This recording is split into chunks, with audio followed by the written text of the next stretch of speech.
ধাৰলৈ দিয়া পইচা খুজিবলৈ গৈ আপুনিও লাজ পাইছে নেকি? পইচা লওঁতে যিজন মানুহ আপোন আছিল, এতিয়া তেওঁ খুজিবলৈ গ'লত তেওঁই খং দেখুৱায়। নমস্কাৰ বন্ধুসকল, আপোনালোকৰ কষ্টৰ পইচাখিনি কেনেকৈ কাজিয়া নকৰাকৈ সহজে ঘূৰাই পাব পাৰি তাৰে 3টা উপায় আজি মই আপোনালোকক ক'ম। বিশেষকৈ শেষৰ উপায়টো বহুত কাম দিব। 1 নম্বৰ উপায়, কিস্তিৰ সুবিধা। তেওঁ গোটেই পইচাটো একেলগে খুজি হেঁচা নিদিব। কওক যে প্ৰতি সপ্তাহে বা প্ৰতি মাহে অলপ অলপকৈ ইনষ্টলমেণ্টত দিলেও হ'ব। ইয়াৰ দ্বাৰা তেওঁৰ বাবেও সহজ হ'ব আৰু আপোনাৰ পইচাটো লাহে লাহে ঘূৰি আহিব। 2 নম্বৰ উপায়, জৰুৰী প্ৰয়োজন দেখুৱাওক। তেওঁ কওক যে আপোনাৰ ঘৰত হঠাৎ এটা বহুত জৰুৰী কাম ওলাইছে, যেনে কোনো মেডিকেল ইমাৰ্জেঞ্চি বা জৰুৰী বিল দিবলগীয়া আছে। অসহায় অৱস্থাটো বুজাই ক'লে মানুহে পইচা দিবলৈ বাধ্য হয়। 3 নম্বৰ উপায়, লিখিত প্ৰমাণ। ফোনত কথা পতাৰ উপৰিও হোৱাটছআপ বা মেছেজত পইচা লোৱা আৰু ঘূৰাই দিয়াৰ তাৰিখক লৈ কথা পাতক।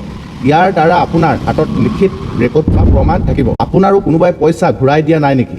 তলত কমেণ্ট কৰি জনাব। ভিডিঅ'টো শ্বেয়াৰ এটা কৰি দিব। এনেকুৱা আৰু দৰকাৰী ভিডিঅ' পাই থাকিবলৈ পেজখন ফ'ল' কৰিবলৈ নাপাহৰিব। ধন্যবাদ।